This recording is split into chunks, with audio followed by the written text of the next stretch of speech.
now we have Neil to read. I've just realised it's kind of unfair putting me after those two, but yeah, mine are a lot shorter.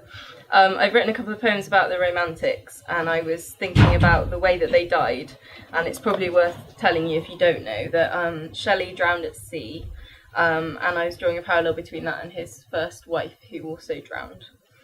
This one's for Shelley. Some Don Juan you are, burbling in wife rivers, the hemisphere of your pale skull terribly buoyant on the surface. I, Byron, stand on the riverside, loose-wristed, gesturing, unsure whether to weep or scoff. Frankly, my boy, it's a crying shame.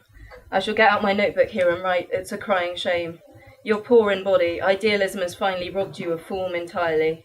Now odd ghosts crowd the bank. We'll amble away, fingers dripping with pond scum, all dislocated at knees and elbows and frightening passers-by, as if we've fallen down some steps and broken. That's the first one. And this one is for Keats, who found out that he had TB when he was going on a kind of walk up Ben Nevis, as they did in those days. For Keats.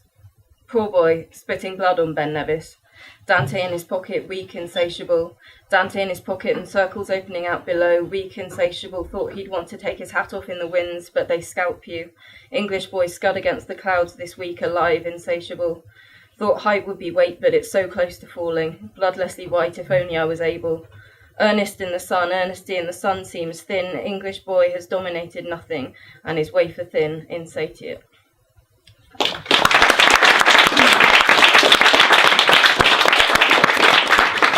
And I've got two more which are even shorter, so that's good. Wildflowers. It's like grieving. There will be anger again, but not now. All men will die. The man in me is dead. I'm all meadows. Not that it's his. I was my own man. I want to be beautifully. The light is screaming at me. I can't handle it anymore. I can't handle it anymore.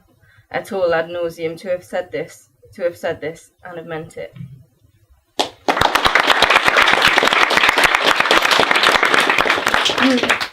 Last one. After the floods.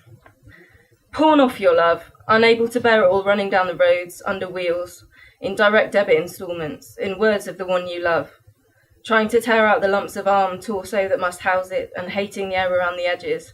A small naked child, because of gratefulness for the world. You're so empty and so profligate. Spit in the streets. Who knows, someone might get cholera. Thank you.